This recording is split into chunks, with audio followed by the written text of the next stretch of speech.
Semua langkah-langkah mereka di-backup oleh aturan yang ada atau diadakan gitu.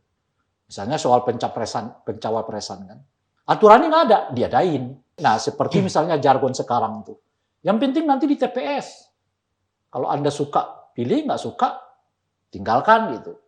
Itu kan pengkerdilan demokrasi, Mas. Bahwa seolah-olah urusan pemilih ini hanya urusan orang datang ke TPS. Gitu. Concern anak-anak Gen Z itu lebih ke relasional. Gitu. Nah, menurut saya itu bagus sekali, hanya perlu diarahkan dan perlu ada seorang suara atau institusi yang bisa dipercaya untuk memberikan fakta-fakta yang benar kepada para Gen Z ini. Kalau beneran mau nih jadi wakil presiden, tunggu dulu. Maksudnya bertahap segala macam. Jadi itu dia bisa menjadi representasi anak muda yang bisa dipercaya. Kita mau pemilu tanpa Jokowi, biar sirkulasi elit kita serius. Jadi saya mau tegaskan tidak penting nomor 1, nomor 2, atau nomor 3. Yang penting adalah demokrasi kita harga mati dan mungkin sudah saatnya ini udah di titik turunkan Jokowi, Pak.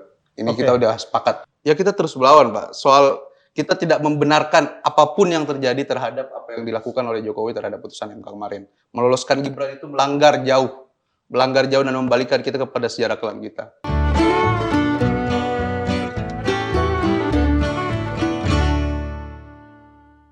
Halo Sobat Forum Keadilan di mana saja Anda berada. Kembali dengan saya Sebastian Salang dalam acara Kuasa Rakyat di Forum Keadilan TV. Nah, kali ini kita mengangkat topik yang mungkin sudah usang tetapi rasanya hari ini sangat relevan, yaitu gerakan mahasiswa. Mengapa topik ini kita angkat?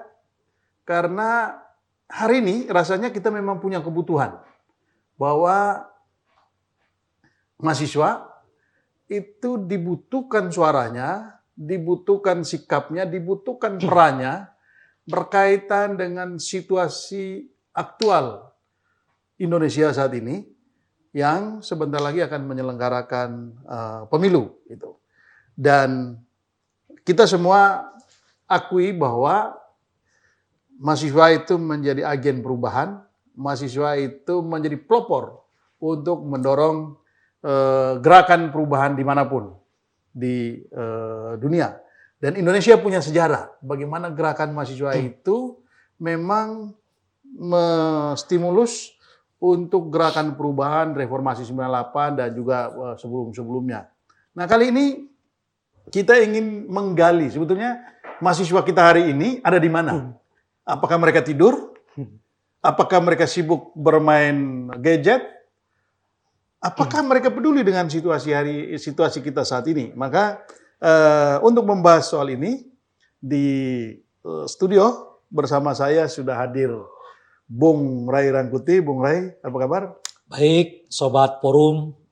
Nah, Bung Ray Rangkuti ini saya perlu perkenalkan, ini aktivis sejak zaman mahasiswa, lalu kemudian setelah mahasiswa dia menjadi aktor yang sangat konsen melakukan pengawasan terhadap pemilu di era Orde Baru, lalu kemudian pasca Orde Baru di awal reformasi juga masih getol, dan sampai hari ini dia konsisten mengambil sikap untuk tetap mengkritisi kekuasaan. Dan hari ini dia juga, dan saat ini maksud saya, dia juga menjadi orang yang sangat gelisah melihat situasi dan perkembangan yang sedang kita alami hari ini. Lalu kemudian juga bersama saya ada Mas Afik Noval. Yes. Apa kabar? Baik, alhamdulillah. Ini Mas Afik ini adalah Ketua Serikat Mahasiswa Universitas Paramadina. Ini adalah wakil dari generasi Gen Z ya. Ya, betul. Yang sekarang ini mereka lagi on fire gitu. Dia memimpin mahasiswa di Paramadina saat ini. Kita bisa menggali kira-kira apa sih yang sedang ada di pikiran mahasiswa saat ini. Nah, saya mulai dengan ini dulu. Mulai dengan Mas Afik dulu. Siap. Mas Afik. Yuk. Apa yang teman-teman mahasiswa lihat dengan situasi kita hari ini? Ini sebentar lagi pemilu. Oh ya. apa namanya kampanye sudah dimulai. Dengan dinamika yang terjadi, apa sih yang kalian lihat sebagai mahasiswa hari ini? Jadi kalau kami ya di mahasiswa itu pertama-tama cukup capek Pak melihat sinetron-sinetron politik, terus pertengkaran-pertengkaran politik yang kadang-kadang minim gagasan dan sangat terlalu banyak dramanya Pak. Oh gitu.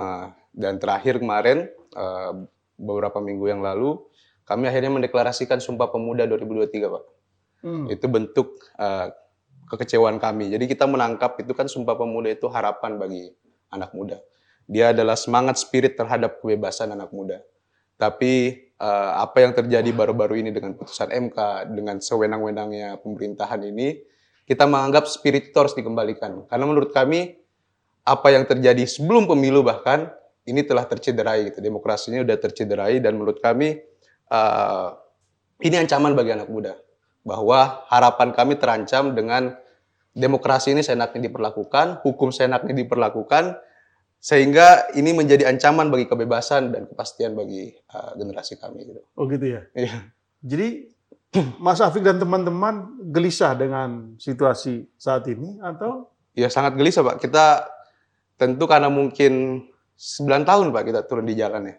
Dan memang pemerintahan Jokowi kan cenderung tidak mendengar kritik kita. Oh gitu ya? Ya itu sebabnya kita lagi gerilya supaya kekuatan bisa kita bangun, kita punya perencanaan yang matang, dan mungkin suatu hari atau mungkin beberapa waktu dekat pemerintah kekuasaan akan melihat kekuatan dari mahasiswa. Oh gitu ya? Nah begini, mohon maaf nih, kalau Omnibus Law, Cipta Kerja, itu kan mahasiswa habis-habisan, ya kan? Iya. Demo habis-habisan. Menurut kita itu penting sih. Dan suara mahasiswa luar biasa pada saat itu. Beberapa hari, Betul. hampir seminggu lah, Iya, nggak berhenti. Tapi ini ada masalah yang juga sangat serius. Terakhir ini, Iya. putusan MK yang hari ini sudah divonis oleh MK bahwa itu melanggar kode etik berat. Iya. Lalu keputusan, tapi diam aja itu mahasiswa. Sebenarnya kita nggak diam Pak ya. Dan memang pasca COVID terutama ya Pak, jadi ada tipologi mahasiswa yang berubah gitu. Tapi kita pelan-pelan membangun kekuatan. Apalagi sekarang kampus-kampus juga Pak, bermain juga Pak. Maaf, bermain apa nih? saya ngelihat nih rektor-rektor kan main ke istana juga gitu. Akhirnya dari mahasiswa kadang-kadang diintimidasi di dalam kampusnya sendiri Pak. Oh gitu ya? Iya, makanya kita pelan-pelan membangun dialog, kita pelan-pelan membangun kekuatan, kita kembali mencerahkan bahwa ini masalah konstitusi dan demokrasi ini adalah harga mati bagi kita. Bahwa ketika demokrasi dihancurkan, ini ancaman bagi harapan kalian, ini ancaman bagi harapan masa depan anak muda, ini ancaman bagi kebebasan anak muda, sehingga kita terus bersuara. Ya, kita merasakan bahwa suara kebenaran itu kan selalu jumlahnya minoritas. Oh gitu ya? Ya, jadi mungkin sebagian dari kita mulai membangun kekuatan. Kita punya beberapa teman-teman di masing-masing kampusnya. Kita lagi bangun dialog, pelan-pelan kita lagi bangun gerakan juga. Oh gitu. Tapi begini, pertanyaannya. Tadi kan kawan kita itu mengatakan ada intimidasi. Nah itu dia, itu yang saya mau. Apa intinya? Oh macam-macam Pak. Misalnya? Biasanya kita WhatsApp-nya dimatikan. Atau misalnya di kelas itu kita dilarang untuk melakukan hal-hal yang sifatnya kritis. Atau misalnya kemarin kawan kita dari Ketua BMUI misalnya didatangi bahkan Pak rumahnya Pak. Di Pontianak bahkan rumahnya. Oh gitu. Gurunya didatangi dan lain-lain. Jadi memang kekuasaan lagi mengkhawatirkan kondisinya. Oh gitu ya. Jadi ya. Nah, saya ke Bung Rey. Bung Rey, zaman kita dulu semakin diintimidasi, itu energi gerakan itu makin ini gitu, makin kuat. Itu gimana pengalaman Bung Rey dulu? Karena memang kita dimotivasi ya sebetulnya dengan kesadaran penuh pada apa yang baik bagi kita bagi di masa depan gitu. Bagi kita itu tentu bukan bagi saya, bagi dirimu gitu, tapi bagi bangsa dan negara ini kan. Nah, didasari karena pandangan itu, sikap itu, ya ya cita-cita itulah yang membuat kita bertahan. Saya kira apa yang dialami oleh kawan-kawan sekarang ini sebetulnya masih belum apa-apa kalau dibandingkan di zaman kita waktu Zaman itu Orde Baru gitu. Makanya saya sering kali kawan-kawan Gen Z ini gitu ya, merasa bahwa kan ada sebagian kawan-kawan Gen Z itu yang merasa ngapain sih reformasi kan kira-kira gitu ya. Ya. Tapi begitu handphonenya dirusak, dihack ya, macam-macam ribut. Kita zaman itu nggak sekedar itu gitu loh, Pak. Nggak sekedar keluarga kita Hilang. Hah? Hilang orang-orang. Gitu. Ya? Saya kan pernah, ya saya di beberapa tempat saya udah cerita ini, Mas, soal saya pernah demo 4 orang ke gedung Mahkamah Agung itu. Ya kan? 2 hari saya harus berangkat kabur dulu dari tempat 2-3 hari. Ya. Karena istilah kita saat itu bahkan batu pun bisa menjadi mata-mata gitu ya. Ya, betul. Istilah kita saat itu. Nah, kalau Anda resah dengan suasana yang begini nih, apalagi kita dulu gitu maksud saya. Yeah. Itulah yang membuat kita tekad bulat kita itu, ini nggak bisa dibiarkan, harus dilawan. Karena kita nggak mau tumbuh di dalam satu iklim yang nggak bisa sepenuhnya jadi diri kita gitu loh. Kita mau apa, ya orang lain yang nentuin. Kita mau ini, kalau nggak ada hubungan keluarga, ya hubungan duit yang menentuin gitu. Jadi benar-benar ya istilahnya saat itu ngapain juga ya sekolah tinggi-tinggi dong. Mau jadi itu kalau nggak bayar dinasti, nepotisme gitu. Ya. Kan saat itu begitu. Nah Begitu. sekarang kan lebih fair kan, orang dinilai karena bakatnya, karena ininya macam-macam. Gitu. Nah itu menurut saya yang membuat kita saat itu. Bukannya sekarang yang dikritisi justru karena yang saya mau katakan itu, Bas, dari 15 sampai 20 tahun terakhir ini kita alami tuh.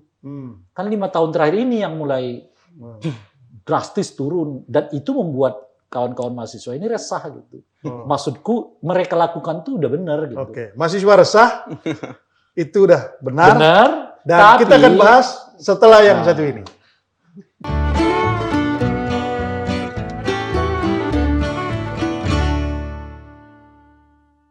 Ya, kita kembali lagi dalam diskusi Kuasa Rakyat di Forum Keadilan TV. Ya, tadi kita sudah sampai dalam diskusi soal ada kecemasan, ada kegelisahan, dan menurut Bung Ray, itu tanda-tanda bagus. Jangan sampai ini mahasiswa sekarang ini menganggap situasinya aman-aman saja.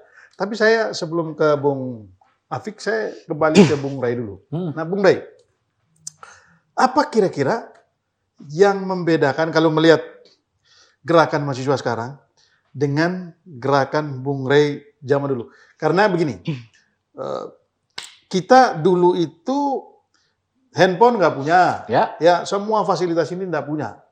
Tetapi kita itu, manual, generasi manual semua pakai jalan kaki apa segala macam, itu dari satu dari satu titik ke titik yang lain, datang diskusi memperkuat diri dengan gagasan, lalu kemudian mengkonsolidasi diri, lalu kemudian turun ke jalan tanpa memikirkan resiko nanti ditangkap polisi, memikirkan segala macam, termasuk masa sampai depan hilang, seperti apa, termasuk gitu. masa depan akan seperti apa, karena ya pada saat itu kita melihat udah nggak ada masa depan yang gelap. Ya, betul. Dengan rejim pada saat itu. Ada bagi orang yang mau pertama jual diri, jual idealisme, jual ilmu pengetahuan gitu, ada masa depannya. Dan itu selalu ada di setiap Dan zaman. selalu ada di setiap zaman, di setiap waktu, di Oke, setiap tempat. nah itu apa yang Bung Ray lihat perbedaan antara apa yang dulu dilakukan dengan bedanya, sekarang? Bung Sebas, ini kan karena Orde Baru rezimnya sampai 30 tahun. Jadi model-model yang dipergunakan sudah sangat transparan lah, sudah sangat. Pokoknya nggak peduli Intimidasinya. Iya, nggak peduli ama. Jadi hukum tuh ya saya kira-kira begitulah ya. Nah, itu yang membuat mungkin ya eskalasi keberanian orang juga meningkat karena juga nggak akan tahan gitu. Nah, yang sekarang ini lebih halus. Meskipun sebetulnya sama di ujungnya ini soal waktu aja gitu. Apa lebih halusnya? Dibungkus oleh aturan.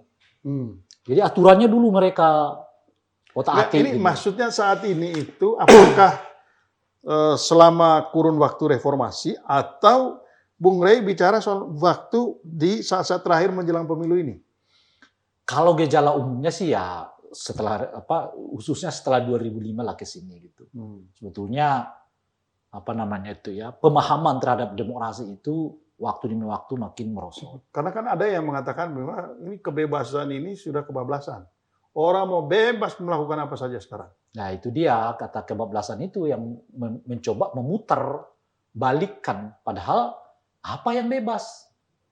Definisi kebebasan itu apa gitu? Nah itu yang susah Ya, kita. bebas tentu saja. Bebas bersuara, bebas berekspresi, bebas apa lagi?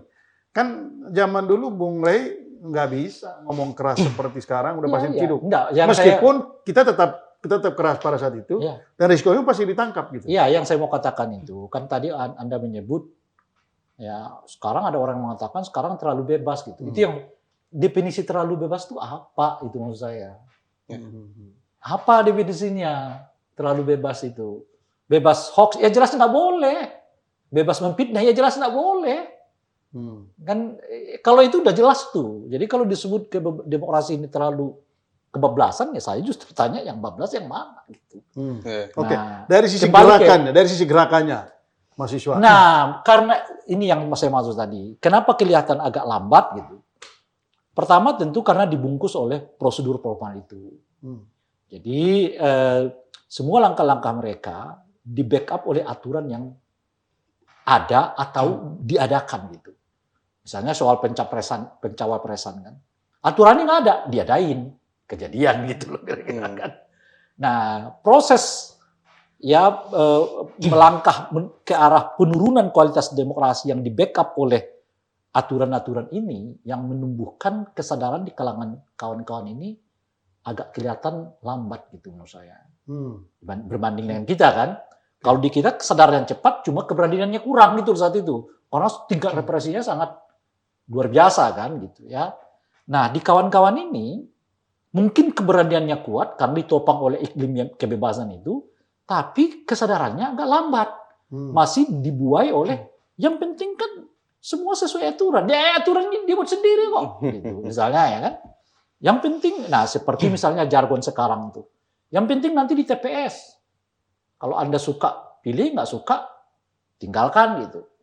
Itu kan pengkerdilan demokrasi, Mas. Bahwa seolah-olah urusan pemilih ini hanya urusan orang datang ke TPS gitu. Tanpa tahu prosesnya seperti apa, bawahnya seperti apa. Itu faktor kedua. Nah, faktor ketiga, ya mohon maaf saja kawan-kawan Gen Z ini kan memang terbiasa dengan gawai ya. Hidupnya katanya 24 jam dengan gawai. Dan lihat gawai itu, Bas, tek pindah lagi, tek pindah lagi, tik pindah lagi. Gak ada yang benar-benar nyangkut di kepala mereka gitu. Kalau sekalian nyangkut, yang gimmick-gimmick gitu loh, Pak. Ya kan? Dan itu responnya nggak kritis, responnya like, subscribe gitu. Ini saja. Nah, apa impact-nya ke kehidupan nyata kita? Ya mereka memang melihatnya di ujung aja gitu loh, Mas. Misalnya ada proses pencawapresan salah satu calon, mereka lihat ya sudah, dia udah disahkan KPU, gitu loh. Jadi bagaimana ke KPU-nya? Ngapain repot-repot gitu ya? Iya, gimana proses ke KPU-nya? Mereka nggak peduli gitu. Nah, termasuk sekarang misalnya soal apa namanya tari-tari, joget-joget, gemoy gitu. Jadi mereka ya lihat itu aja. Gemoy populer, viral, ya suka gitu. Nah, apa isinya? Enggak, karena terbiasa dengan ini. Jadi mereka tahu banyak hal, tapi sebetulnya nggak mendalam gitu. Atau mereka tidak tahu justru informasi itu dan mereka nggak mau tahu. Tahu informasi itu, ya kalau ditanya misalnya, tahu nggak ada putusan MK? Tahu. Tapi apakah putusan MK itu bagus nggak bagus bagi bangsa ini gitu? Nah itu di apa namanya itu ya? Yang penting damai-damai aja lah, santuy aja lah, nah gitu lah kira-kira tuh kan. Oke, ya saya ke Bung Afik. Bung Afik itu betul kayak begitu. 50% mungkin betul ya. Cuma harus saya tegaskan juga, Pak. Jadi apa yang terjadi kepada mahasiswa hari ini sebenarnya tidak melulu soal nggak instan, Pak. Memang kan kadang-kadang karena hari ini kita punya ekspresi lain ya. Tidak ada dunia lain kan sekarang kalau perkembangan teknologi ada meta itu kan. Jadi memang arah kebebasan kita diarahkan ke sana gitu. Kadang-kadang kan isi kepala, mohon maaf, generasi-generasi yang lama ini kan semuanya di jalan gitu kan. Nah ini kan kita juga main tempur di udara dan lain-lain. Tapi di luar itu Pak, saya sebenarnya mewakili teman-teman anak muda, sebenarnya bukan tidak peduli Pak, capek Pak. Ngelihat Atau boleh nggak saya mengatakan jangan-jangan Capek itu loh. maksudnya capek sama drama-drama itu Pak. Drama-drama politik elit-elit ini yang ketika kita bersuara sulit juga untuk didengarkan gitu. Dan kadang-kadang betul kata Pak Ray tadi, hukum ini disamarkan gitu loh. Jadi kekuasaan itu disamarkan lewat hukum, seolah-olah ini sesuai hukum. Padahal ini rule by the law, bukan rule for the law gitu. Jadi dipelintir-pelintir ini sesuai hukum. Tapi harus saya tegaskan, ini negara hukum Pak, bukan negara kekuasaan. Kami juga mahasiswa akan bersuara. Memang jumlah kita pelan-pelan mulai tereskalasi, tapi tunggu aja, kita sedang membangun gerakan bergerilya. Oke. Nah, ini berkaitan dengan ini. Kalau kita coba bandingkan ya gerakan mahasiswa dulu dengan yang sekarang, bisa juga nggak generasi sekarang merasa bahwa karena semua sudah terbuka, Ya. dia merasa, semuanya sudah ada, ngapain lagi? Ya kan? Iya. Ya. Apa yang mau dicari juga semua, apa yang ingin diketahui juga semua ada. Tapi kalau zaman dulu memang kita berhadapan dengan tembok, dan kalau lo mau mendobrak itu maka mesti melawan tembok. Tapi efeknya terhadap generasi sekarang mungkin karena semua sudah terbuka, semuanya sudah ada, menjadi disorientasi gitu. Gamang. Jadi gampang gitu. Ya. Atau gimana? Jadi sebenarnya karena kan gini Pak, tanggung jawab pendidikan ini kan bukan tanggung jawab mahasiswa aja ya. Ini ada tanggung jawab negara. Bukti bahwa penurunan kritisisme di dalam mahasiswa juga bukti kegagalan negara sebenarnya kan. Ada kebijakan yang tidak sesuai dan lain-lain. Nah, hari ini memang semua disamarkan gitu Pak. Apalagi medsos ini buzzernya banyak. Jadi seolah-olah ini apa yang diberikan informasi ke kita, yang mayoritas itu lebih terasa benar gitu. Jadi makanya kita ini yang masih terus bersuara, kita tetap menyadarkan dan lain-lain gitu. Dan ya ini menurut saya di setiap generasi ada ya Pak. Generasi-generasi yang tidak peduli, apatis, tapi ketika suara itu membesar, stimulus untuk memperbesar gerakan itu pasti ada. Oh gitu ya? Ya. Itu. Oke. Kayaknya diskusi kita semakin menarik. Kita break dulu, kita akan lanjutkan setelah yang satu ini.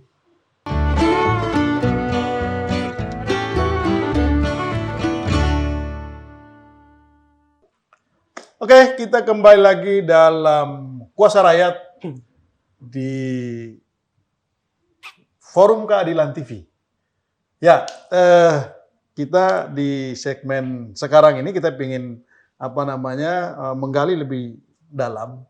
Jadi Cambridge Analytica itu melakukan riset di Indonesia pada tahun 1998. Dan itu adalah riset dengan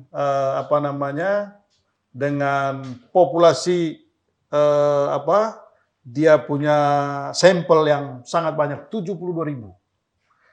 Yang menarik itu Cambridge Analytica menyimpulkan bahwa pertama yang mahasiswa yang melakukan perlawanan dan mereka akan siap-siap melakukan gerakan untuk mendorong perubahan pemerintahan itu adalah mahasiswa yang mulai dari usia 18 tahun sampai 28 tahun. Lalu kemudian mahasiswa yang sudah di atas itu, mahasiswa senior, mereka sudah malas untuk melakukan gerakan mendorong perubahan. Lalu kemudian apa yang direkomendasikan pada saat itu agar tidak terjadi tidak terjadi kerusuhan atau gejolak di pemerintahan, maka didorong kepada pemerintah untuk menjawab frustrasi mahasiswa pada saat itu. Tapi apa yang terjadi? 98 meletus gerakan mahasiswa yang dipelopori oleh anak-anak muda yang mungkin kalau sekarang istilahnya Gen Z. Begitu. Nah, pertanyaan pentingnya hari ini dengan lihat situasi terakhir ini, ya mungkin kita reformasi sudah berjalan 20 tahun lebih ini. Begitu di saat-saat terakhir kita melihat perkembangan yang luar biasa. Nah, pertanyaan saya ini buat Aida. Kenalin Apakah dulu. Oh ya, sorry. Saya Kenalin lupa apa? bahwa ini ada seorang cewek cantik yang sekarang sudah bergabung bersama kita, namanya Aida Leonardo. Aida Leonardo ini adalah mahasiswa Sekolah Tinggi Filsafat Driarkara. Ngeri ini. Ini Filosof ini. filsuf ini. Tapi hati-hati, filsuf kadang-kadang. Tapi tiga-tiganya filosof ini. Oh iya. Saya kan juga alumni filsafat. Oh gitu ya. Saya juga mahasiswa filsafat. Oke. Ya, kita berharap kalau filsufia ini sudah down to earth ya dia sudah terjun ke lapangan. Ini saya Tapi berharap jenang beranya sama. dua filsuf muda ini tidak berdiri di atas menara gading, Iya. turun ke bumi gitu.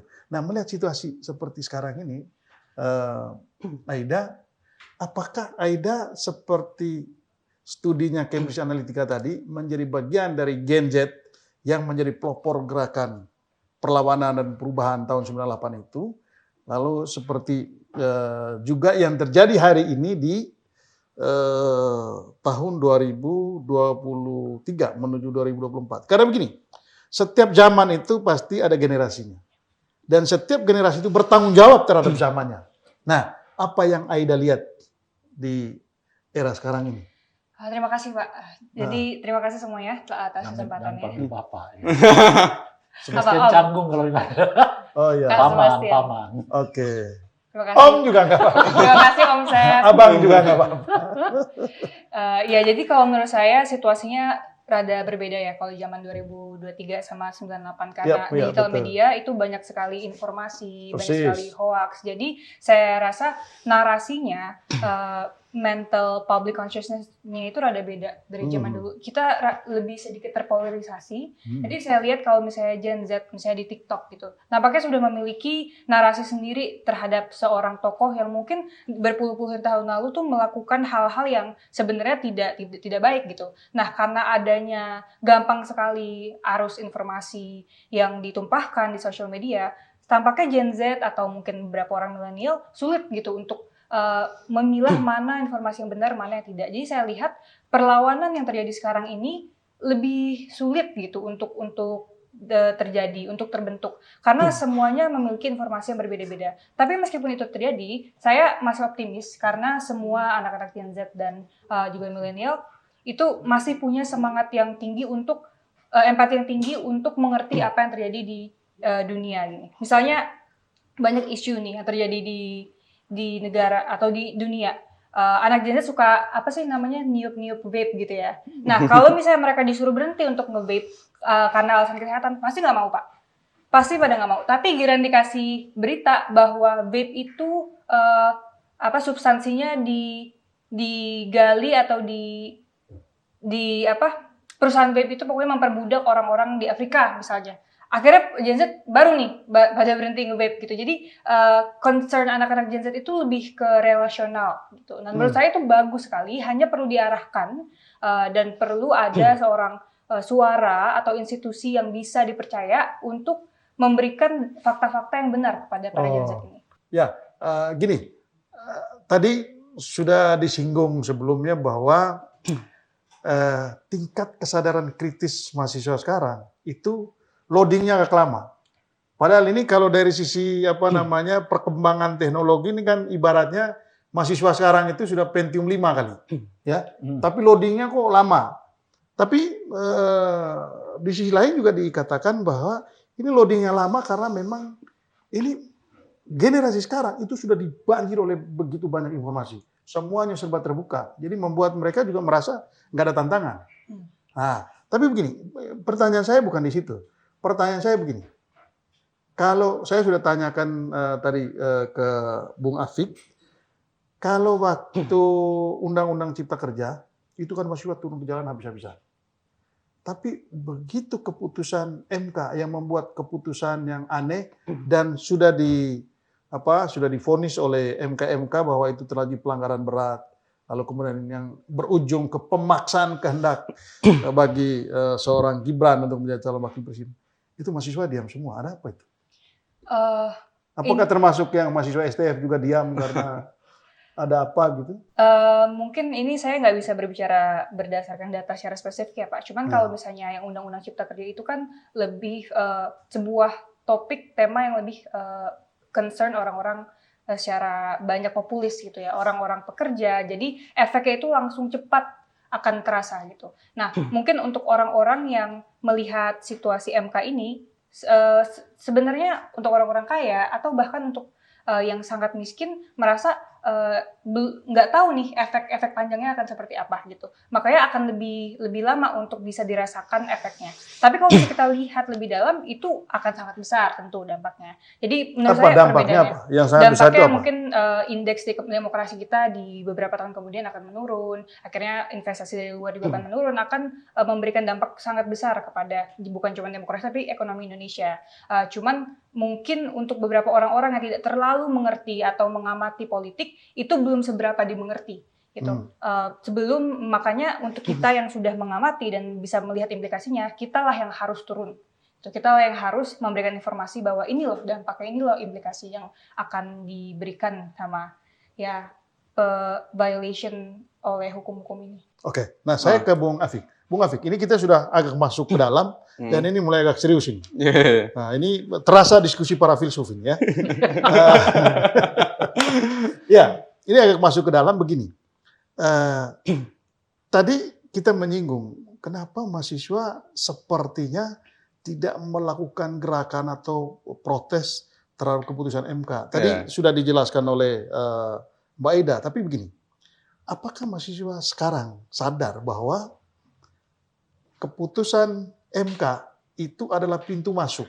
Ya, pintu masuk yang bisa melahirkan situasi yang lebih buruk di waktu yang datang. Itulah kenapa orang seperti Bung Rai hari ini begitu keras mempersoalkan soal keputusan MK, lalu kemudian katakanlah sikap Pak Jokowi yang sekarang ini begitu ngotot untuk mendorong anaknya menjadi presiden, menjadi calon wakil presiden. Nah, bagaimana teman-teman melihat? Karena ini satu langkah lagi, kalau ini tidak bisa dikendalikan, wah ini kita membayangkan sebagai orang yang pernah mengalami dulu, kita akan masuk lagi dalam jebakan itu. Gimana? Pertama kita nggak berhenti Pak ngomong Pak. Kita selalu turun Pak. Bahkan saya itu pas putusan itu saya di depan MK. Saya bersama mahasiswa lain, saya ada di depan MK. Jadi kalau dibilang kok mahasiswa nggak bersuara, kita bersuara kok. Cuma emang masifnya itu belum mungkin ya. Jumlahnya itu terbatas. Terbatas. Ya itu belum masif itu karena apa kira-kira? Ya yang kedua, ini kadang-kadang saya juga agak kesel Pak sama generasi 98 ini yang terlalu meromantisme, heroisme mereka kan. 30 tahun dia membangun kekuatan Pak.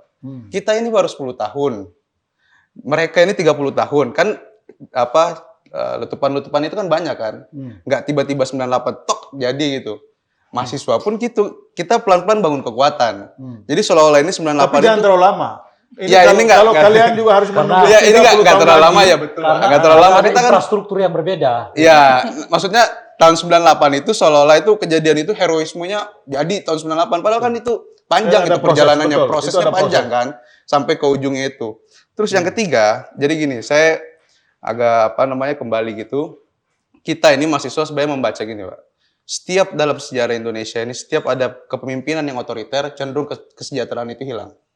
Misalnya prakemerdekaan kan kita sama-sama tahu ketika detail membaca sejarah, ketika bupati memegang kekuasaan yang terlalu berlebih, ketidaksejahteraan itu jadi berlaku. Di ujung zaman Soekarno itu ketika dia jadi otoriter, kesejahteraan hilang. Di ujung masa Soeharto ketika puncak otoriternya itu, kesejahteraan pun hilang. Kita membaca, hari ini mungkin pelan-pelan terasa Pak. Buktinya apa? Kemarin IKN nggak ada yang mau investasi. Dan beberapa investasi susah masuk di dalam negeri. Cabai 120.000 sekarang.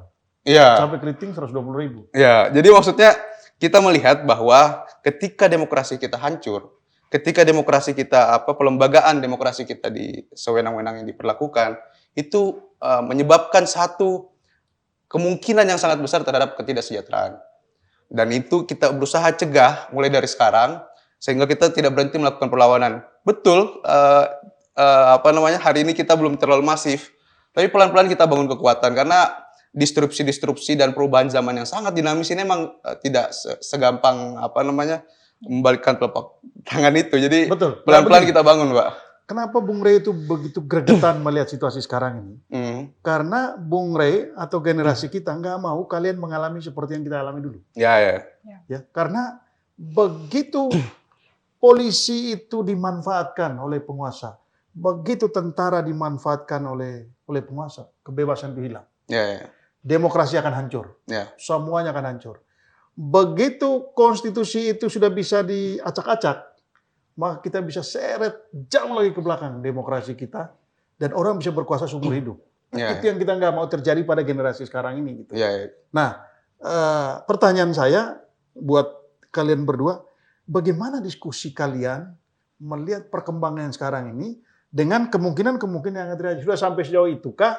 Atau masih melihat, ini soal Gibran aja, orang nggak setuju Gibran aja, atau gimana? Ya kan tadi saya udah bilang Pak, ini kita yang masih bersuara ini, kita berusaha mencerdaskan bahwa setiap demokrasi, pelembagaan demokrasi yang dihancurkan itu mengancam harapan bagi anak muda. Oke. Tidak adanya kesempatan yang sama, tidak adanya kepastian hukum, sehingga sewenang-wenangnya aja diperlakukan kita. Itu sebabnya kita nggak berhenti gimana cara memonetize ini kemungkinan-kemungkinan ini supaya membesar gitu. Dan kita nggak berhenti melawan, Pak. Kemarin saya melakukan konsolidasi di Paramadina, kemudian kita melakukan konsolidasi di Trilogi, nanti hari Jumat di LBH. Tidak berhenti, besok kita udah mulai kontak teman-teman di Jogja. Kita insya Allah masif ini, Pak, karena lebih gampang juga komunikasinya. Kan? Ya. Cuma mungkin memang... Itu yang membedakan 98 itu. Jadi kalau Anda sebut ini panjang, karena nggak ada media komunikasi yang cepat. Jadi kalau kita ke Jogja, ya Betul, kita butuh waktu 1 minggu untuk bisa datang ke sana. Kalian gitu. tinggal kontak-kontak selesai sebetulnya. Dan ini Pak, kan Saya jujur ya, waktu kalian demonstrasi soal apa tuh? Cipta Soal Kerja. Cipta Kerja. Bukan, Itu yang KPK. revisi undang-undang KPK. Ya, KPK, reformasi Itu kan korupsi. Awalnya kalian mau buat di depan kantor KPK, pindah ke DPR kan? Ya. Dalam hitungan jam loh kalian pindahkan tuh. Di zaman kita mana bisa terjadi begitu? Chaos itu semuanya kan, karena kita udah tentukan titiknya di KPK kan. Lalu tiba-tiba dipindah ke gedung DPR gitu. Gak bisa terjadi gitu. Maksud saya, dengan media komunikasi hitungan jam kalian bisa mengubah. Oke, artinya teknologi bisa mestinya membantu lebih mempercepat cepat, ya. gerakan. Oke, kita ini semakin menarik, tapi kita tahan dulu, kita akan lanjutkan setelah yang satu ini.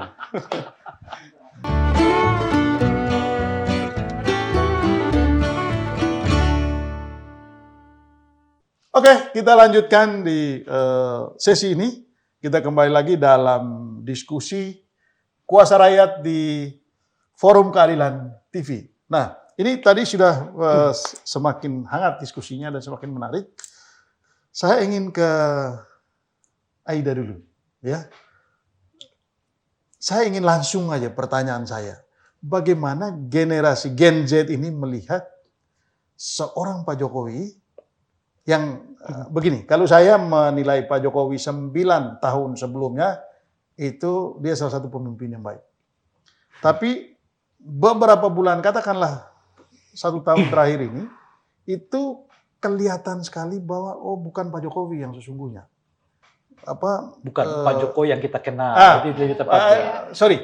Pak Jokowi yang kita kenal itu berubah gitu di saat-saat terakhir ini. Karena kata apa? siapa, Pak? Kata siapa itu Jokowi baik itu? Nah, ini saya. Siap. Saya menilainya begitu dengan segala macam kelemahan ya dan kelebihannya gitu. Tetapi saat-saat terakhir ini justru kelihatan sekali bahwa memaksakan kehendak dengan berbagai macam cara, lalu mendorong anaknya menjadi calon wakil presiden. Lalu kemudian dibungkus sedemikian rupa ini memperjuangkan untuk memberi kesempatan kepada anak-anak muda. Ya. Dan itu mengatasnamakan anak muda gitu. Lalu kemudian mayoritas anak-anak muda juga menganggap bahwa ini hebat, ini segala macam. Tapi seorang Aida pikirannya seperti apa? Terima kasih Pak. Ya ini salah satu topik yang bikin saya geram juga gitu kan. Katanya keputusan 90 ini membuka pintu untuk para anak-anak muda. Ya anak muda siapa gitu. Anak muda pada kebanyakan saya kira tidak punya bapak yang presiden gitu kan.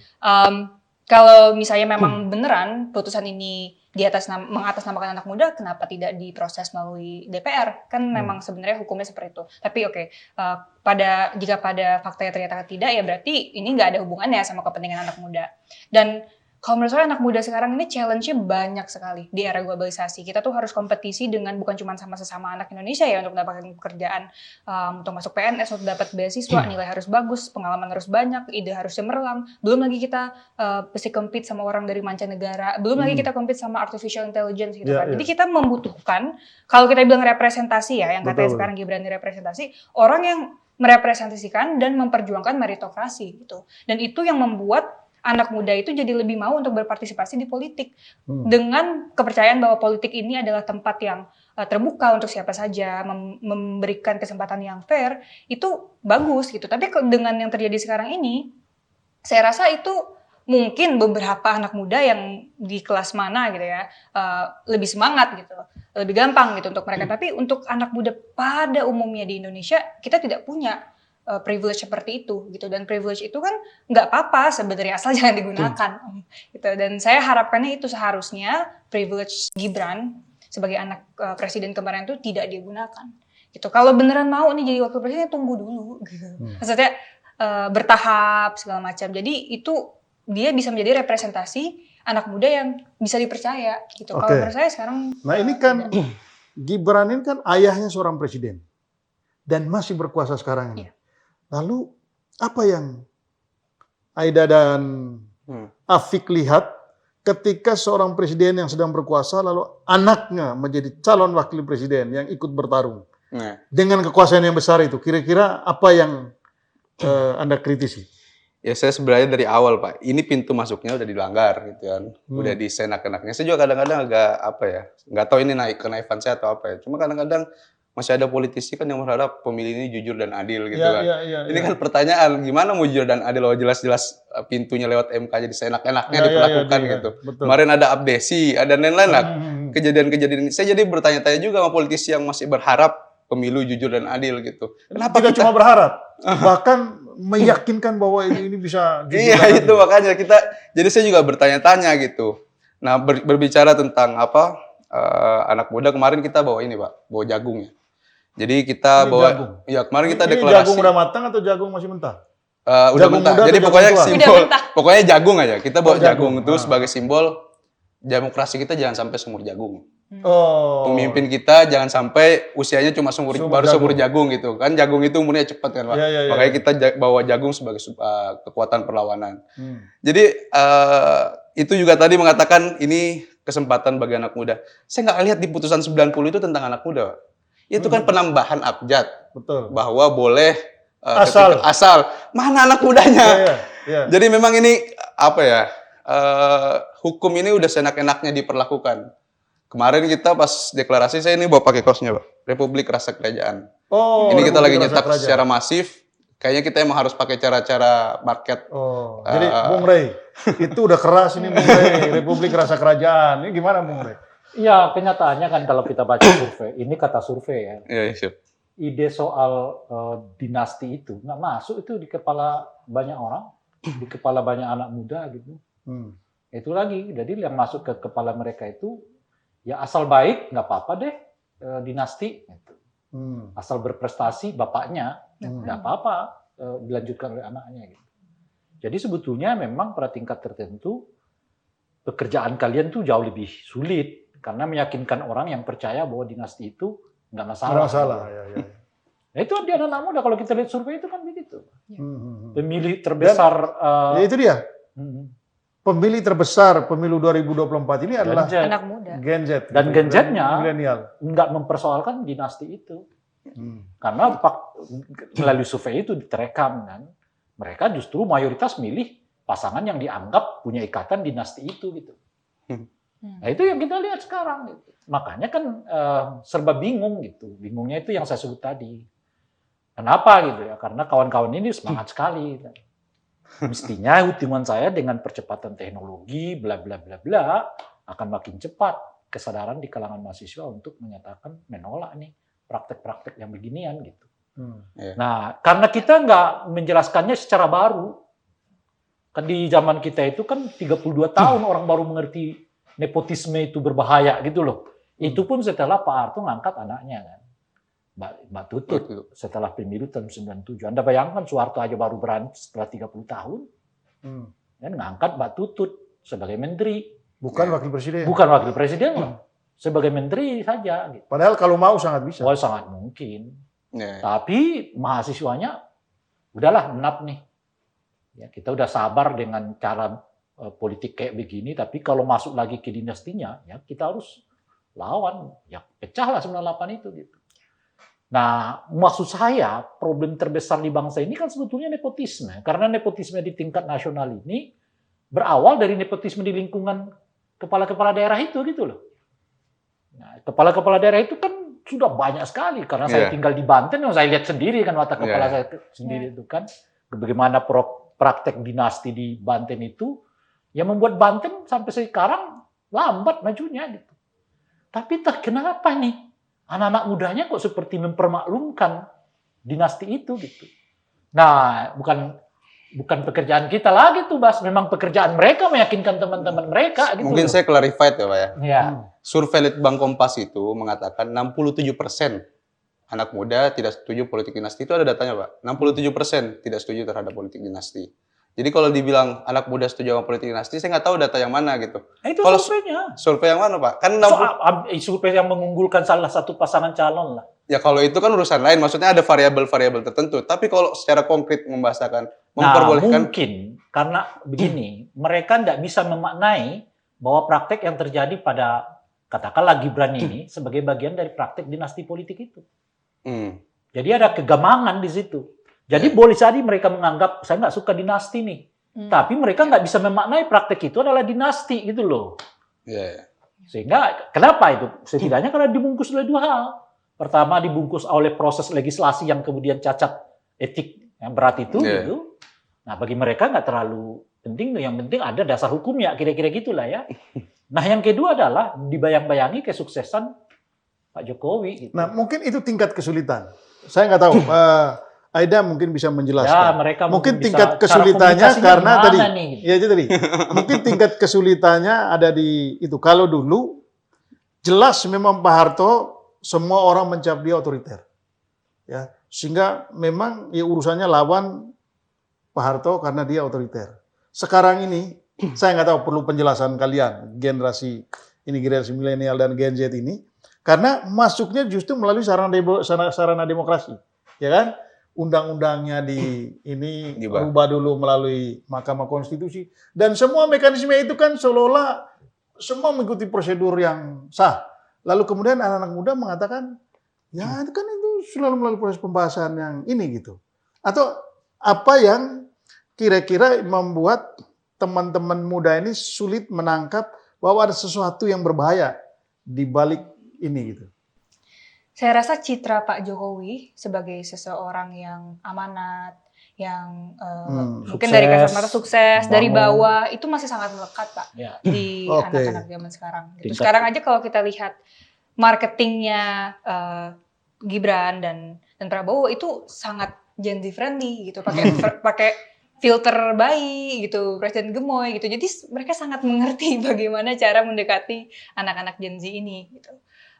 Dan kalau misalnya kita bilang secara otoriter dan bagaimana Soeharto dulu juga membasmi oposisi, saya rasa sebenarnya Pak Jokowi sudah melakukan hal itu juga ketika beliau mengangkat misalnya Prabowo menjadi menteri Menhan beberapa tahun yang lalu itu dengan alasan karena kita semua ini orang Indonesia, siapa saja harus bisa membangun Indonesia bersama, tidak ada rekonsiliasi. Rekonsiliasi, tidak ada lagi oposisi. Kalau menurut saya itu tidak bagus ya. Jadi seolah-olah kita yang kemudian tidak setuju dengan Pak Jokowi seolah-olah kita anti pemerintah gitu. Jadi ada kesan bahwa saya tidak tahu secara detailnya, secara konkret berapa persen, tapi ada kesan bahwa kalau kita mau membangun negara bersama ya kita rekonsiliasi aja lah, kita membangun bersama, nggak usah komplain-komplain, nggak usah banyak rusuh-rusuh atau revolusi segala macam. Toh semua juga bisa kok jadi didamaikan gitu. Dan menurut justru saya itu yang dipakai sekarang ini. Iya. Itu yang dipakai saat ini kan. Iya. Jadi dan mungkin orang baru sadar sekarang bahwa oh dulu ditarik masuk.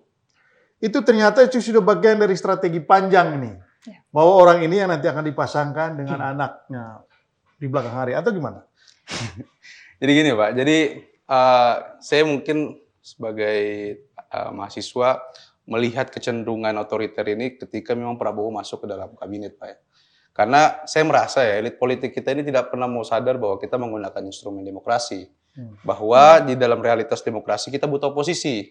Sebagai suara pengawasan, sebagai suara pembanding, sebagai suara yang mengawasi, ada suara lain, ada suara alternatif terhadap kekuasaan gitu. Jadi menurut saya elit-elit ini kadang-kadang tidak mau konsen membicarakan itu. Seolah-olah ketika COVID berhasil lewat pola itu, seolah-olah apa yang dilakukan rekonsiliasi itu dikatakan benar gitu. Kita ini negara demokrasi, Pak. Jadi concern kita adalah tools demokrasi untuk mensejahterakan rakyat. Persoalannya ini tidak pernah mau serius kita bicarakan tentang demokrasi ini. Tidak ada oposisi, dibiarkan koalisi itu begitu gemuk, tidak ada suara alternatif. Sehingga dari awal menurut saya, kita ini negara demokrasi ketika isunya koalisi besar, penyatuan, itu isu politik, bukan isu kesisteman gitu.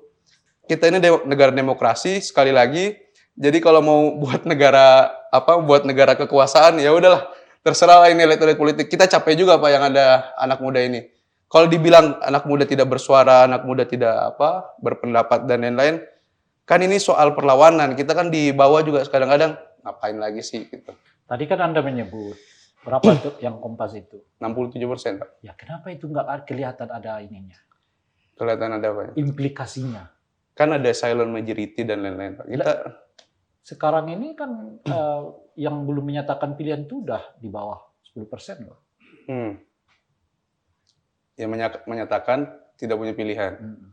Dan, ini kan pasangan yang disebut dengan dinasti ini terus merangkak naik. Jadi yang 60% itu ya ini ya Pak ya. Kalau kita gabung ini ya. Maksudnya nggak ada korelasi ya? Ya nggak ada korelasinya. Gini bentar Pak. Jadi 60% nggak menyukai dinasti, tapi kenyataannya suara meningkat terus. Coba kalau kita hitung-hitung kan, kalau suara Ganjar dan suara Anies digabung kan jadi itu 60% kan. Suara Prabowo kan masih disurvei masih 40%. Jadi survei itu benar juga 60% itu. Kalau hitung-hitungan angka. Dia meningkat justru setelah dipasangkan. Dipasangkan si ya ini kan dia dapat 6-7%. Ini perlu penelitian yang jauh Pak tentang akademisi. Ya, tunggu dulu sebelum ke situ. Ini nggak bisa. Oke, tapi kita tahan dulu. Gitu ya. Kita lanjutkan setelah break yang satu ini.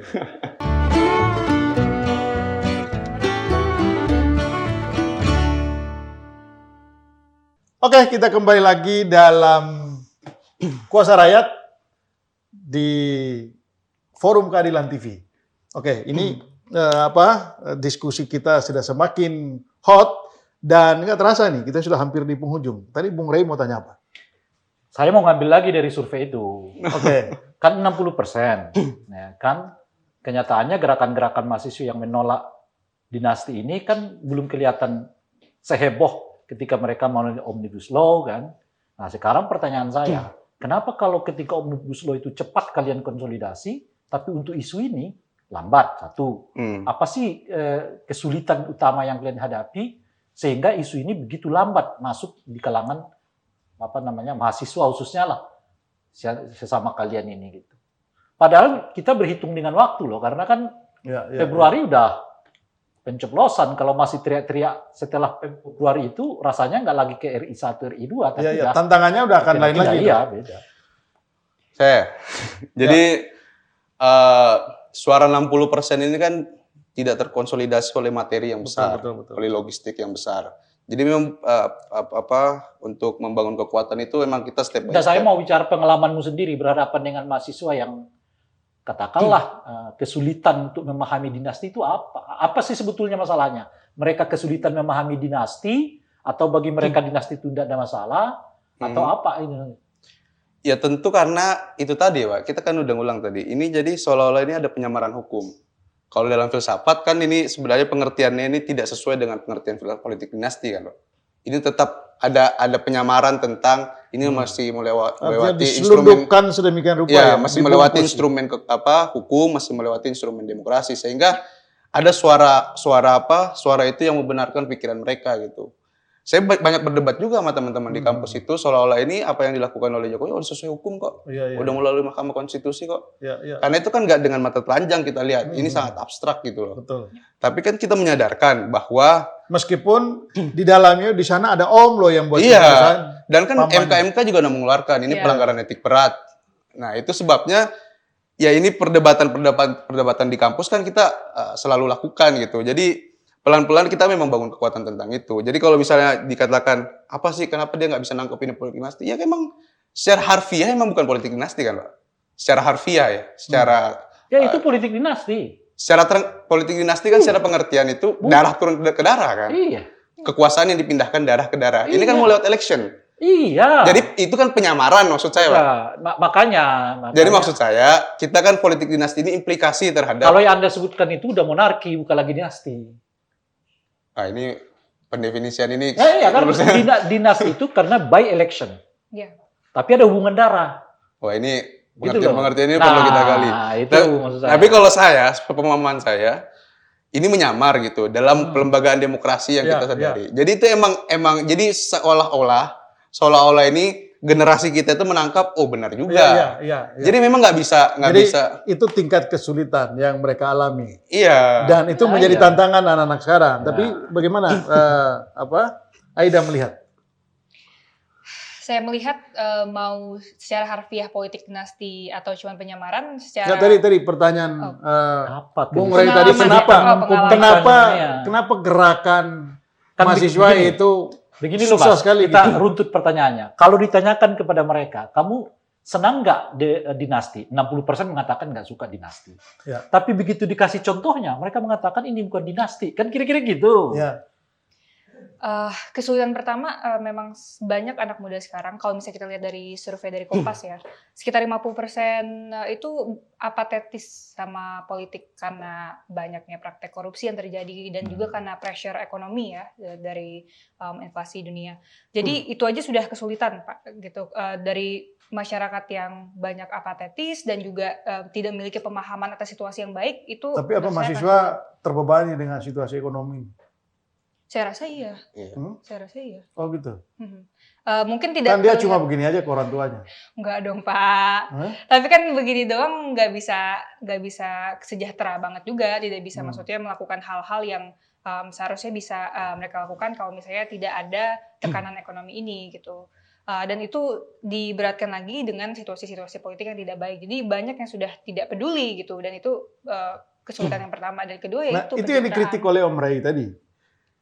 Di generasinya Om Ray itu, di generasimu juga sebenarnya. generasi kita, itu justru karena situasi ekonomi makin sulit, maka perlawanan itu makin kuat, ya kan?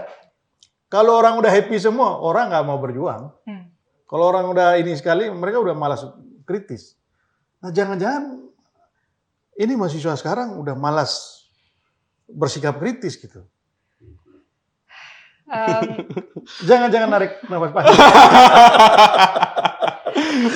Sebenarnya saya bisa setengah setuju juga karena memang saya akuin banyak yang belum mengerti gitu. Perdebatan pun juga tidak banyak terjadi karena ya konteksnya aja belum banyak dimengerti gitu. Mungkin karena status quo sekarang banyak anak muda yang dilihat dari program-program pemerintah. Oh ini buktinya masih jalan kok kalau misalnya kita memilih pasangan yang mewakilkan dinasti politik ini akan terus terjadi gitu. Ini akan terus berjalan program-program yang sekarang ini kita nikmati segala macam gitu. Jadi tidak mengerti implikasi lebih panjangnya lagi gitu. Nah, jadi itu menurut saya mengapa banyak yang belum turun secara masif karena memang efek secara ekonomi, secara infrastruktur misalnya itu belum terlihat banget dari sekarang. Oke, kita akan lanjutkan diskusi kita ini. Kenapa tidak masif dan kapan masifnya? Kita akan lanjutkan setelah yang satu ini.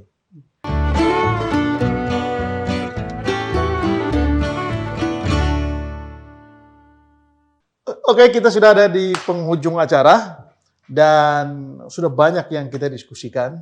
Tetapi di segmen terakhir ini saya ingin diskusi kita semakin mengkerucut karena sudah mau kesimpulan. Tapi begini, waktu kita ini sudah sangat mepet. Kita diskusi kenapa kita gregetan sama anak mahasiswa sekarang, generasi sekarang ini karena jangan sampai terlambat dan jangan sampai menyesal ketika itu sudah terjadi. Nah, pertanyaannya kemudian dalam waktu yang sudah singkat ini, konsolidasi apa yang akan dilakukan oleh teman-teman? Ya. Menyikapi situasi sekarang. Jadi kan kita tuh kira-kira sebelum tanggal 20 kita itu konsolidasi. Karena keputusan gini loh, pemilu 2024 ini keputusan ada di tangan kalian. Ya. Ya kan? Lebih dari 50%. Betul. Pemilih 2024 itu adalah Gen Z dan milenial, anak muda. Ya. Artinya ini keputusan ini ada di pundak kalian. Ya. Mau baik dan tidak demokrasi kita ada di pundak kalian. Nah, apa yang akan dilakukan? Jadi saya jelaskan ini ada rute memang kita, karena saya yang turun di jalan ya, Oke. praktiknya itu. Jadi sebelum aksi 20 itu kita bangun konsolidasi itu yang Ini ada. kalau 9798 udah ditangkap nih. Karena sudah merencanakan. Ya, iya. Makanya nih, jadi ada 50 BEM, ada 50 BEM kampus tuh dan kira-kira ada 70-an elemen masyarakat di PNJ itu akhirnya melahirkan aksi 20 kemarin. Itu adalah evaluasi 9 tahun Jokowi. Kita punya 13 tuntutan dan itu kita buat satu kajian yang kira-kira jumlahnya 100 halaman itu. Oke. Dan akhirnya KSP keluar, kita kasih kajian itu sampai di ujung sempat chaos dan lain-lain lah. Oh. Kita kasih kajian itu yang waktu itu Pak Johannes Joko nggak salah yang menerima. Dan kita tunggu. Waktu itu dia mau audiensi membuka KSP lah. Akhirnya kita tahu itu formal ya, formalitas saja. Ya udah pas kita ke KSP nggak ada yang dijawab. Akhirnya kita kasih warning. Kayaknya memang mahasiswa udah di taraf setelah mengevaluasi beberapa tahun, udah saatnya turunkan Jokowi. Oh. Terakhir konsolidasi kami kemarin, konsolidasi kami di Trilogi, di Paramadina pertama tuh, kayaknya udah sepakat ini. Turunkan Jokowi dan kroni-kroninya dan turunkan harga pokok. Jadi kita melihat ini sudah sampai ke tahap ini itu. bisa di-bredel ini. Tanggal 8, 9, 10, kita mau konsolidasi di YLBH. Saya udah beberapa komunikasi dengan akademisi juga, Pak. Oh. Tanggal 8, 9, 10 kita rencana mau agak besar ini gerakan. Tapi 8, Bung 9, Alif 10. dulu Desember. zaman Soeharto masih kuat-kuatnya berani itu. Ya udah kita berani ngomong karena media kan. Jadi, kita mau pemilu tanpa Jokowi. Biar sirkulasi elit kita serius. Oh, gitu ya. Jujur, adil dan lain-lainnya itu kita mau serius untuk nanggapin itu sehingga kita berkumpul besok. Saya rencana mau ke Jogja konsolidasi juga dengan teman-teman Jogja. Jadi ini sudah sampai ke tahap itu. Tapi memang problemnya di tengah masyarakat kita yang sedang berpolitik seperti ini, kadang-kadang kita ini yang bersuara seperti ini dikira pendukung Anies lah, dikira pendukung nomor 3 lah, dikira pendukung nomor 1. Jadi seolah-olah kita partisan, padahal kita lagi bersuara tentang kesewenang-wenangan demokrasi, apa yang kita perjuangkan. Jadi saya mau tegaskan tidak penting nomor 1, nomor 2 atau nomor 3. Yang penting adalah demokrasi kita harga mati dan mungkin sudah saatnya ini udah di titik turunkan Jokowi, Pak. Ini kita udah sepakat. Oke, anggap saja itu menjadi skenario A. Hmm. Kalau skenario A akan turunkan Jokowi. Nah, tetapi itu kan tidak mudah juga. Ya. Ya kan? Kita ngomong soal turunkan Pak Harto itu butuh 32 tahun baru dia bisa jatuh kan. Nah, tapi kalau seandainya Pak Jokowi nggak turun atau nggak jatuh, Ya. skenario B-nya ini pemilu tinggal menghitung hari. Apa yang dilakukan oleh anak-anak muda? Ya kita terus melawan, Pak. Soal kita tidak membenarkan apapun yang terjadi terhadap apa yang dilakukan oleh Jokowi terhadap putusan MK kemarin. Meloloskan Gibran itu melanggar jauh dan membalikkan kita kepada sejarah kelam kita. Jadi kita tidak berhenti melawan. Toh nanti jika dia menang dengan segala caranya dia itu, kita tetap melawan dan tidak berhenti. Kita terus merekatkan konsolidasi. Mungkin kita jumlahnya tidak kalau dibandingkan secara skala mungkin tidak sebanyak itu. Tapi pelan-pelan kita bangun. Saya terhubung dengan ratusan kampus seluruh Indonesia dan kita lagi berkonsolidasi. Kita punya grup hari ini bagaimana supaya tanggal 8, 9, 10 ini masif dan kita bisa kembali turun. Rencananya di Jakarta. Apa? Rencananya cara di Semua Jakarta. titik di Indonesia rencananya. Biar kita yang terkonsolidasi. 8-9 itu Rencananya di Jakarta. 8, 9, 10. itu kumpul semua dari seluruh. Rencananya seperti itu. Kita lagi membangun kekuatan itu 8, 9, 10 karena itu bertepatan dengan hari HAM dan hari anti Apa korupsi. kira-kira bentuk aktivitasnya? Ya kita akan melakukan aksi demonstrasi. Tapi penyusunan teknis lapangan kita lagi pelan-pelan susun. Kemarin kita bertemu dengan beberapa akademisi juga yang concern terhadap perjuangan dan perlawanan ini. Kabarnya dosen lagi ada mau kongres, karena dosen juga sadar sebenarnya ada hal yang bermasalah kan. Dosen mau kongres, ketika dosen kongres dan memutuskan hal yang sama, saya berharap dosen menurunkan seluruh mahasiswanya sehingga gerakan kita benar-benar nyata. Gitu. Oke, paling tidak ada dukungan dari para dosen. Nah, ke Aida, salah satu cara yang diberikan oleh demokrasi untuk menghukum politisi yang bermasalah atau kita anggap tidak beres, itulah dengan cara tidak memilih mereka. Itu salah satu cara. Itu mekanisme yang disediakan oleh demokrasi. Nah, apa yang Tadi salah satu upaya kan tadi menurunkan itu, menurut saya itu salah satu goal yang sangat tinggi. Kalau ini nggak tercapai, apa yang dilakukan?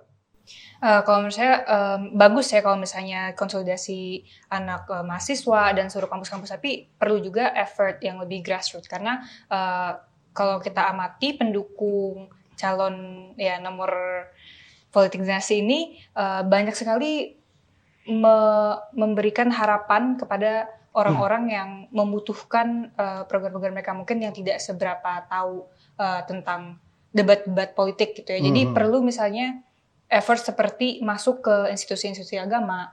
Misalnya SF Jakarta sendiri kan sebenarnya terdiri dari banyak sekali komunitas agama. Kita masuk ke misalnya masjid-masjid atau ke gereja karena saya rasa untuk anak-anak muda yang sering bergabung di situ dan beraktivitas di situ belum tentu mereka bisa mengetahui tentang development politik kita sekarang ini gitu. Jadi meskipun mereka tidak terlalu akademis approach-nya, tapi harus ada yang lebih membumi gitu menurut saya. Jadi orang-orang yang di pelosok-pelosok manapun juga bisa menerima pesan-pesan ini.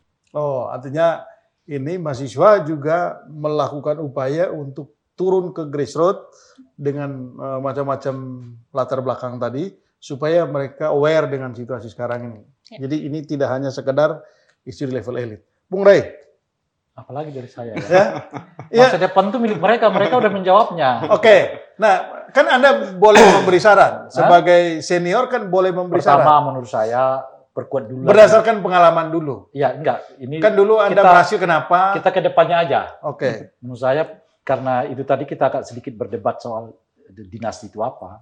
Menurut saya perkuat dulu tuh definisi dinasti itu apa sih gitu. Supaya orang tuh kalau ditanya Anda setuju nggak dinasti? Dia nggak setuju.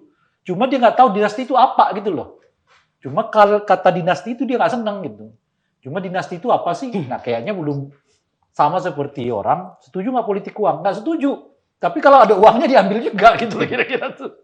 Jadi dia nggak tahu bahwa itu adalah praktek politik uang kira-kira gitu. Nah ini mungkin itu diperketat dulu di kongres atau apa namanya soal apa yang disebutnya dinasti politik atau politik dinasti gitu. Sehingga satu pemahaman dari situ kemudian orang bisa mengambil kesimpulan, oh praktek ini nggak patut nih, nggak cocok nih gitu. Nah yang kedua tentu implikasi-implikasi dari dinasti ini. Ya betul. Ya, kan itu yang penting sekali. Iya, karena itu yang orang penting sekali. mempermaklumkannya dengan menyebut ya selama berkualitas nggak apa-apa dinasti, kan begitu ya. Demi kesinambungan pembangunan nggak apa-apa dinasti.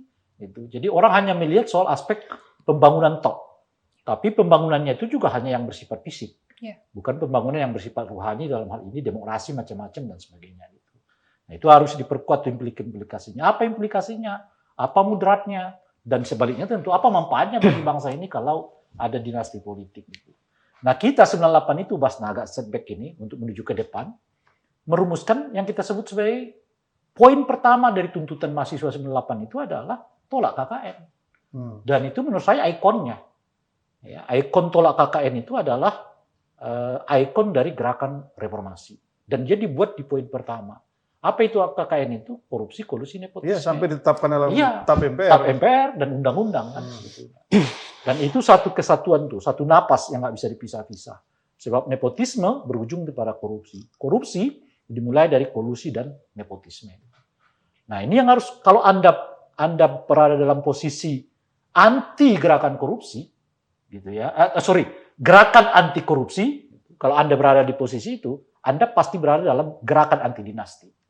Sebab negeri tanpa korupsi itu adalah negeri tanpa dinasti. Sementara negeri yang penuh dengan korupsi adalah negeri yang penuh dengan dinasti ataupun nepotisme. Nah ini menurut saya jalinan ini harus diingat betul tuh. Nggak ada deh kalau Anda masih percaya dinasti lalu teriak anti korupsi, bohong dong. Faktor awal dari korupsi itu namanya dinasti kok, gitu. Nepotisme kok. Gitu. Jadi begitu Anda percaya pada barisan gerakan anti korupsi dan Anda menganggap masalah utama bangsa dan negara kita ini saat ini dan di masa mendatang adalah praktek korupsi, saatnya Anda mengatakan tidak pada dinasti politik. Oh, ini sekaligus closing statement dari Bung Ray. Iya dong. Oke. Nah, ini dari Aida.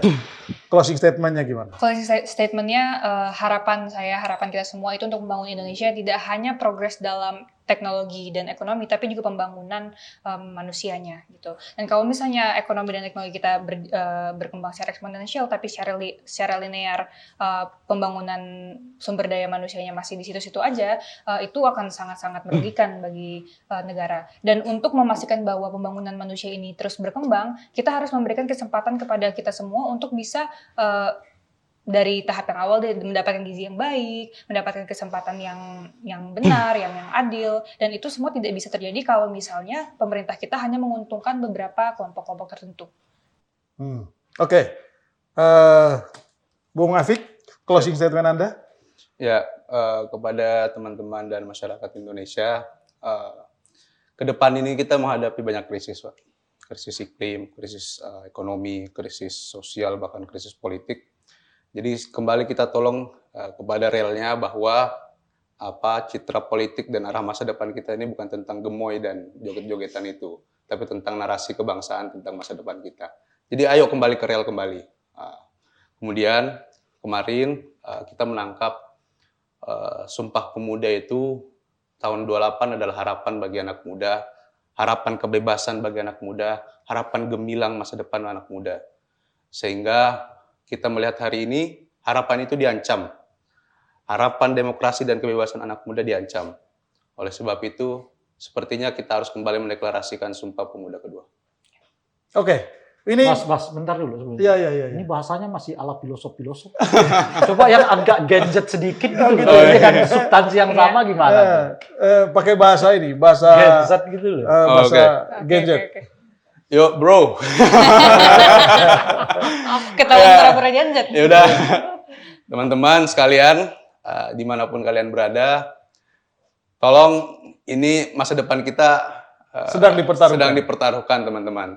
Jangan sampai kita terjebak nih sama gemoy, sama yang citra-citra joget-joget itu, sama hal-hal yang kelihatan baik. Ini masalah yang serius. Masa depan kita ditentukan di sini. Anda akan mau mendapatkan kesejahteraan, Anda mau mendapatkan lapangan pekerjaan yang baik, Anda diancam oleh krisis iklim yang sangat nyata. Jadi tolong kita kembali membicarakan yang hal substantif, kita membicarakan hal-hal yang berguna bagi masa depan kita. Jangan sampai kita terjebak pada hal-hal yang remeh-temeh itu. Oke. Nah, jadi ini diskusinya panjang. Biasanya saya tidak mau membuat kesimpulan, tapi mungkin di bagian akhir saya juga ingin mengatakan begini, bahwa ini bukan cuma sekedar politik dinasti ini berbahaya. Tetapi lebih dari itu, ketika politik dinasti yang berkuasa ayahnya itu adalah seorang presiden, maka yang paling kita takutkan, satu, aturan-aturan itu akan mudah dipermainkan, dan itu sudah kelihatan melalui proses di MK. Yang kedua, dalam proses pertarungan pemilu di 2024 nanti, aparat penegak hukum seperti polisi bisa dimanfaatkan untuk memenangkan pertarungan. TNI juga netralitasnya akan hilang karena dimanfaatkan untuk kepentingan ini. Penyelenggara pemilu juga akan dimanfaatkan karena tekanan kekuasaan, dan itu yang kita tidak inginkan. Gitu. Kalau sampai ini dibiarkan, maka itu artinya kita sedang membunuh demokrasi yang sudah dibangun bertahun-tahun.